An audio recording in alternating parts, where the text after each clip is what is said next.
really appreciate it. I know you have super busy schedules, but hopefully this ends up being valuable. So thanks again. I'm going to ask my partners from the AOE to keep an eye on the chat and on folks waiting in the lobby, if you would please, and just let me know if there's reasons for me to stop or to answer questions. That'd be great. So this is the CFP Data Inventory office hours. It's basically going to be a quick walkthrough of a fairly small number of slides, and really the bulk of the time will be devoted to questions. If you could please, I think if you have questions along the way, that's great. If you can hold off, that's great too. We'll just keep things sort of running smoothly until the end, and then we'll go ahead and field questions that either come up through the chat or folks who have their hands raised, or if you're not able to use either of those functions, because I know there are different versions of Teams, if you just want to unmute yourself and pipe up, I think that's okay too. So odds and ends, along with that, please mute your microphones. Please turn off your webcams just to save on bandwidth.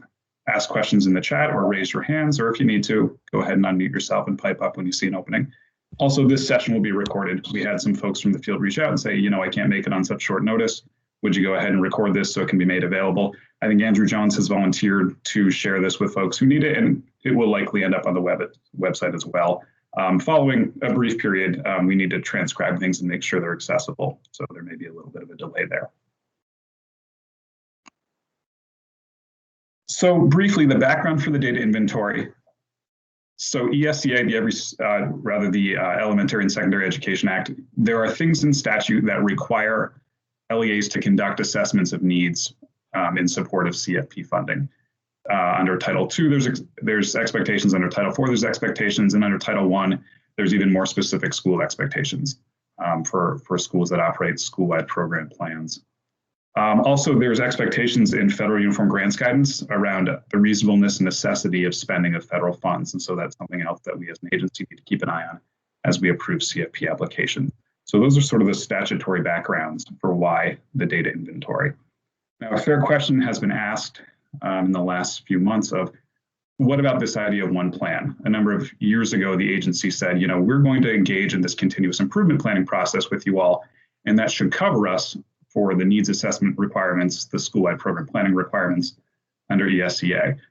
Well, it was a bit of a square peg in a round hole sort of situation, where the continuous improvement plans and the folks over in the education quality team had some very specific purposes. And those purposes were sort of spelled out here as follows. SIPs were to be focused on 2 to 3 prioritized goals, really allowing for a deep and sustained focus on continuous improvement on those uncovered problems of practice.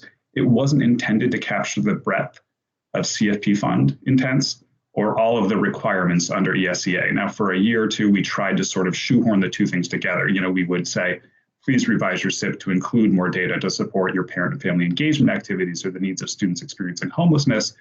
And in the process, and the EQ team was wonderfully flexible with us, but in the process, they sort of lost some of the spirit of the continuous improvement plan because it was beginning to be used to capture all of these things for CFP funding, and that wasn't really the purpose. And on our side, on the CFP team side, it wasn't necessarily meeting all of our needs. You know, as I just described, we would have to turn back to folks and say, listen, you didn't really capture the needs of, you know, well-rounded educational needs or the needs for effective integration of technology or all these other things you need to speak to under statute in support of Title IV funding or Title I funding or Title II funding. And it wasn't working. And I think there was frustration on our side. I think there was frustration on the side of some folks in the field that one process was sort of continuously interrupting the other. And so in the spirit of that, we developed the data inventory. As you all have been made aware, there have been updates. You should have gotten an email, most of you, and if not, please let me know, roughly a week ago with an updated template, as well as some descriptions of updated expectations and a guidance document in support of completing the data inventory template. These updates were basically tackled between December and January of this year in collaboration with the education quality team, who again was really, really flexible with us, who basically said, you know, the data inventory is yours, make it what you need it to be to support your programs and to be compliant under the law, which we really appreciated. We also incorporated feedback from CFP team leaders around the state. 9 leaders were invited to review. They were sort of picked at random, or I guess not random, I'm about to describe why they were picked, from various corners of the state, various size school districts with various needs or SUs with various needs. Heard back from 5 or 6 folks, and sort of the questions that came through the most strongly were, which components are really needed? When we look at this document, what is absolutely essential to meet statutory requirements and to support CFP application investments? Also, which of these components are being collected elsewhere? You know, the AOE is asking us to engage in a lot of these planning processes. They're asking us to assess our needs in a lot of different ways. Which of these asks are redundant? Where can we pull this information from other places? Which were very fair questions and led to some of the improvements to the data inventory that I hope you agree exist now. I'm going to stop briefly. Folks on the AOE side, do you see any questions that need to be answered immediately? There's no questions at this time, Jesse. All right. So as I sort of just previewed, updates were intended to increase the simplicity and reduce the ask where we were able to, and again, with an eye on statute and the things we sort of had to have. We're now asking for a single LEA submission of a data inventory. The original data inventory that you used last year featured part one, which was basically a broad overview. You pulled in a lot of sort of high-level outcomes data around student academic achievement, around social and emotional learning outcomes, around personalization. We realize that you do that in a lot of places already. You do that for your internal uses. You do that because it's just best practice. You do that in support of other AOE plans. That's no longer required. That section didn't directly support the intents of various CFP programs, and we decided we didn't need that in addition to the specific title narratives you were providing. It's not our job to sort of look in the kitchen and see, you know, how the cooking is happening. We know you guys look at these outcomes. We know you review them. We know you have an intimate knowledge of them. We don't need you to run that whole dog and pony show in front of us. It doesn't do you any favors. It doesn't do us any favors to review. We appreciate you bearing with it last year. We know you do it in a lot of places. So basically, part one is no longer required as a submission. Another improvement is now the data inventory will be uploaded directly into the CFP application. As you'll recall, previously it was uploaded with continuous improvement plans. That I think could be a little cumbersome. Folks were using the data inventory to inform some of the continuous improvement planning. But what was happening is when we were going back to LEAs and saying, listen, you've written, you know, investment A and B, you need to add a little more to your data inventory to demonstrate the necessity of this or to demonstrate the allowability of this based on your local needs. Folks were having to go into their CIPs, they were having to work through the EQ team to make those revisions and then come back and make amendments in their CFP applications. It was disjointed. It didn't support quick and easy revisions as needs arose, as new data was available, or in support of new investments. Also, it's due when the original application is submitted. As I just said, it's going to be an upload directly into the application. You should think of it as part of the application. There's no separate review. The CFP data inventory is intended to support the CFP application investments. So as we look at investments, we're going to look at your data inventory and we're going to find those connections.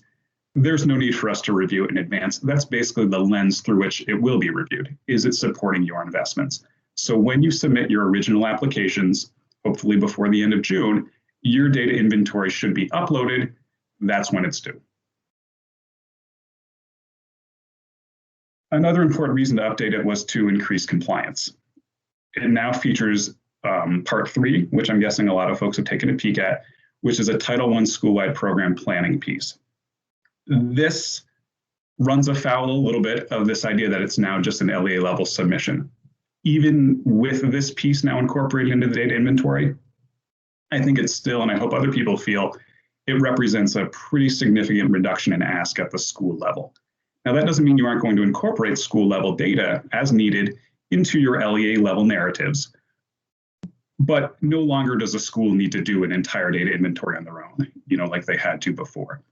Title I school-wide program planning has some pretty specific purposes. It's required under ESSA, so it needed to make its way in here. We needed some school level findings to be incorporated, so that's why it's there.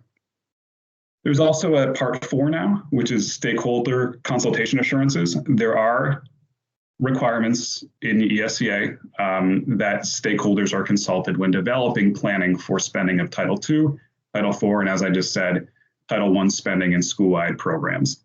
So there are a couple of assurances that need to be checked around stakeholder consultation.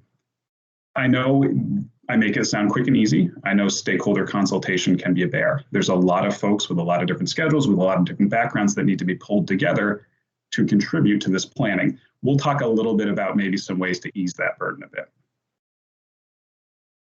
All right, before I get into what will essentially be a quick walkthrough of the 4 parts, and at this point it might be helpful for folks to have that document open, the template itself, because I'm going to be making reference to pieces of it. Are there any other questions that have come through? No questions at this time, Jesse. All right, so let's keep going. So I previewed part 1 earlier. Part 1 as it existed in the old data inventory was basically this broad overview of, your 30,000 foot outcomes data. Part 1 in the new data inventory basically encourages you to engage in the same process, but you're not required in this data inventory to document or submit any of that. As I said before, we know you do a lot of this work already. We know you do it internally. We know you do it for the sake of other AOE plans and other AOE purposes. We're not going to ask you to walk through all of that with us. We know you've got this data. We know you look at it. So got ahead of myself here. The purpose is to explore, again, high-level achievement and well-being data sort of as a starting point. Where are the broad areas of focus that we want to begin? Is are literacy outcomes lagging behind math outcomes or vice versa? Are we having concerns over truancy or absenteeism? What does our social and emotional learning data look like right now at a very high level to sort of set us in a direction? There are optional tables included to support LEAs who want to use them at the back of the document in Appendix B. They're very rough. It basically, is a place to list measures and some top-level findings that you may discover when you work with a collaborative team around exploring student outcomes data at this level. Again, there is no submission required as a quote-unquote Part 1. There used to be a Part 1 that had just spell all these things out in a table. Now, basically, it's just an encouragement to engage in this process or to pull from other places where you've already engaged in this process to get yourselves going. You don't need to send us anything for Part 1. Part 2 is really the meat of it, along with Part 3. This is when you're going to identify specific needs and support of your CFP fund use. You'll see, if you haven't already, that the narratives that are in Part 2 mirror the broad intents of Titles 1, 2, and 4, as well as cover some of the required set-asides like homeless and PFE. That's where you're going to speak directly to findings and measures that support CFP investments.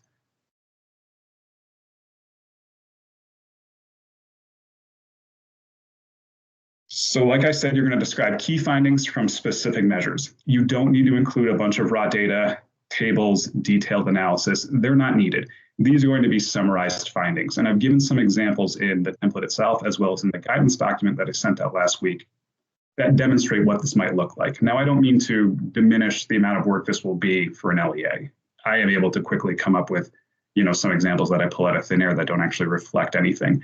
But my point being is that this doesn't need to be really in depth, sort of like when I described Part 1 earlier. We don't need to see how the meal is being made. We just need those key top-level findings. We trust that you have processes to explore data. We know you're doing this in other places. And in fact, like before, we encourage you to draw from other data sources, other plans you've contributed to for the AOE when you complete this part. That might include the VTMTSS survey. That might include the results of your integrated field reviews.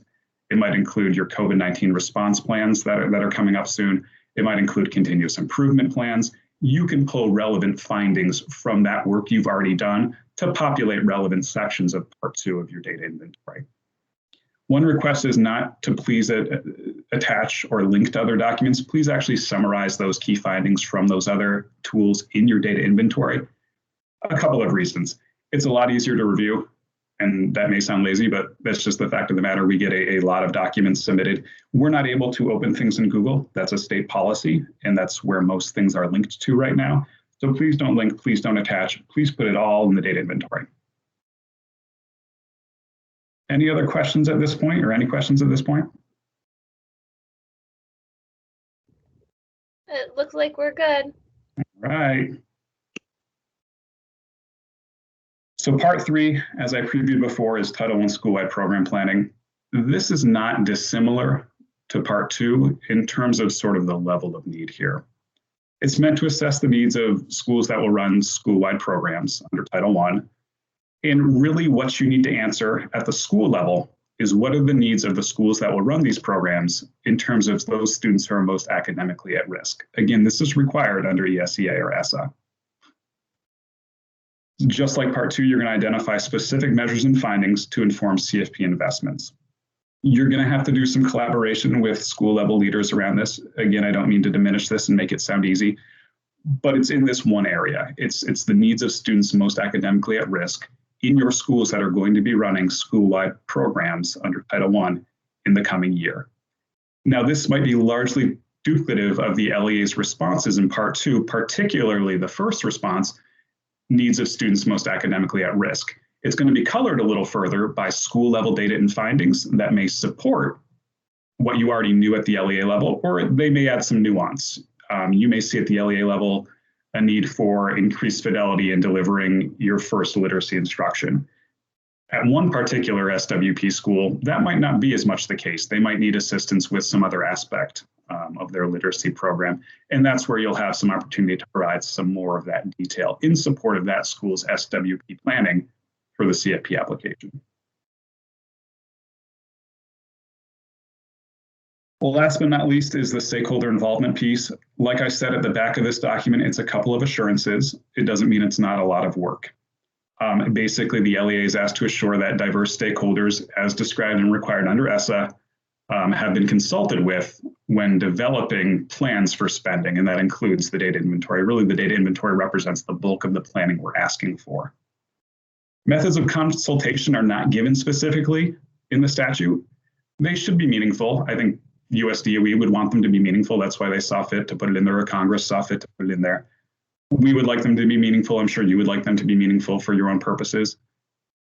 But it doesn't mean they can't also be practical. And I would encourage folks to look for ways to do this in a way that's simple, practical, while still meaningful, such as making digital drafts available for public comment, or inviting folks to fill out surveys that will contribute to how you tackle your plan. Again, I'm making it sound easy. I don't mean to downplay the amount of work that goes into pulling together, collaborative groups of relevant stakeholders to do this planning. But it doesn't mean you need to do a bunch of in-person or on video sit-down sessions with everyone around the table throwing ideas out. There are ways, I think, that you can handle consultation that's meaningful, that is less burdensome than others. So I would encourage LEAs to explore options that feel most practical, realistic, and doable for them and for their stakeholders, really. You don't need to submit documentation of consultation. You should have something on hand because it may be asked for either by a monitoring that the SEA does, the AOE, by US Department of Education. So again, you don't need to submit anything for part 4, but you should have some documentation that this consultation occurred in support of these assurances on hand in case you're ever asked for it. Questions at this point?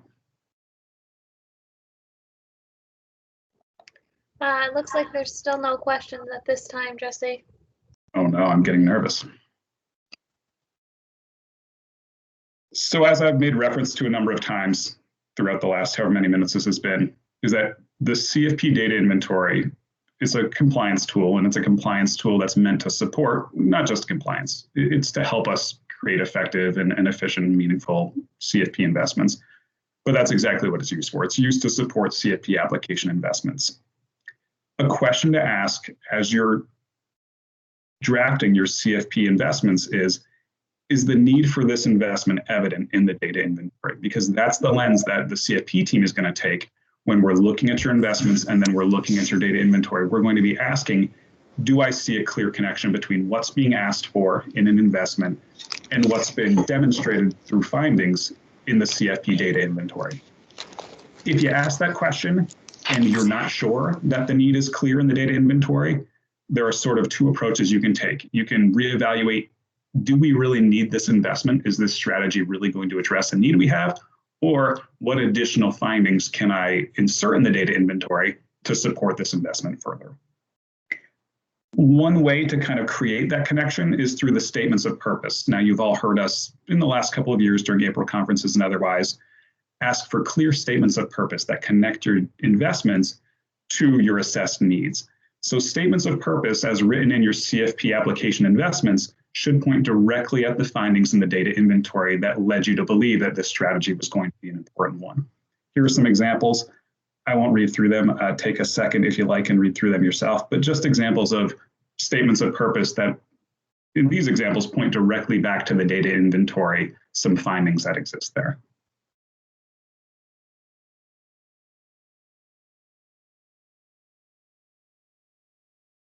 All right, that is the end of the slideshow. As I said, the bulk of the time was really intended to be spent answering questions if there are any. So I'm going to hop out of this.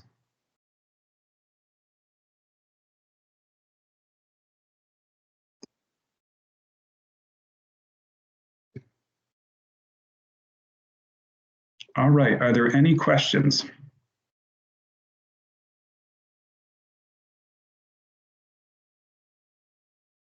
And just to reiterate, for those of you who came in a little bit later, if you don't have access to the chat function to submit your questions, please feel free to use the raised hand function if you have access to that. If not, you can also feel free to unmute at this point.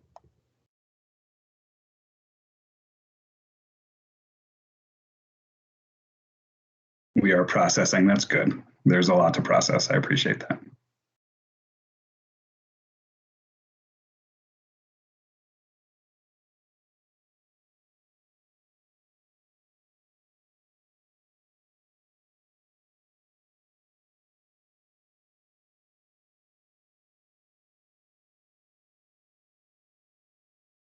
Thanks, Jody. Thanks, Monica.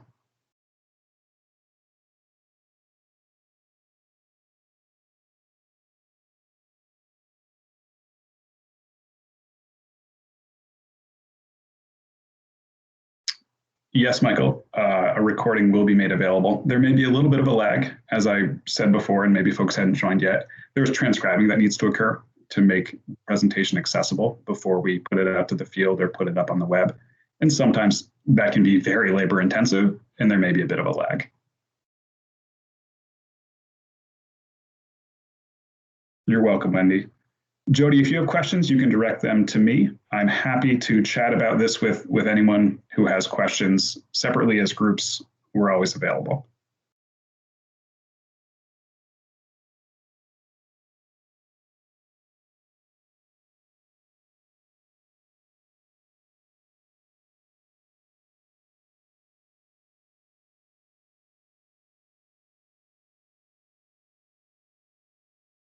All right, we'll hang out for just one more minute. And if there are no questions, like I said, folks can feel free to reach out to me as early and often as you need to. Wendy, that is an excellent question and maybe one we should have covered. Essentially, the continuous improvement planning or SIP process and the CFP application process have been segregated. And it's for that same reason described before. We found that it was sort of a square peg in a round hole situation where the SIPs weren't designed to support the breadth of the CFP application. In doing that, they were having to be too flexible with their process, and we weren't, as the CFP team, getting all the needs met that we needed to get met under statute. So SIPs are an entirely different animal now. The data inventory has essentially replaced that planning need. I know it feels duplicative in some places. Draw from one to inform the other for sure where you can, but it really is a separate and unique need that we needed to address. If you have questions about continuous improvement plans, when they're due, what the expectations are this year, contact Josh Soulier and the education quality team, and they'll provide you with some guidance. Jody had a question, how do we capture, or should we, the required set-asides? Yep, Jody, so there are narratives in there around parent and family engagement for those folks who are on the hook under Title I for a PFE set-aside, as well as for the required homeless set-aside that everyone is required to set aside. Great sentence. Lisa, thanks so much, much more streamlined. Awesome. I'm glad. That's something that's important to us. You know, we have a lot of asks that the feds see fit to sort of impart on us when we accept these funds and when we subgrant these funds. We're trying to approach those asks in as streamlined a way as possible. Last year's data inventory was not a great example of that. It was important for us to make it more streamlined. We know how much is going on with you all, even in the best of years. You are in positions that are catch-alls for so many things. COVID has made that infinitely worse. We're trying not to add to the problem where we can.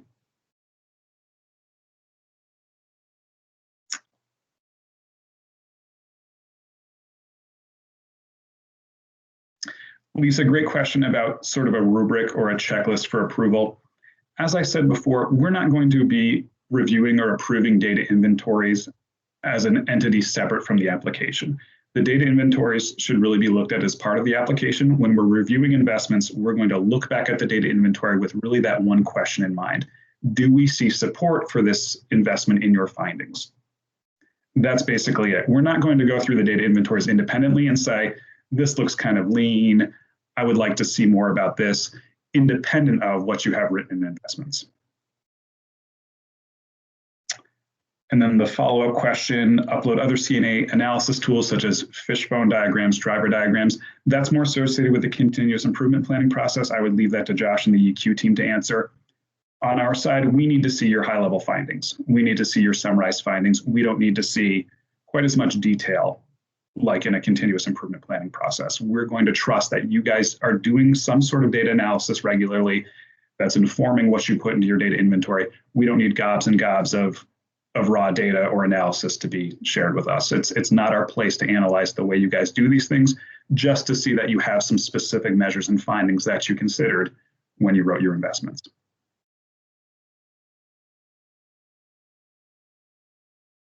Another great question, Jody. Again, I'm going to have to defer to the EQ team around that.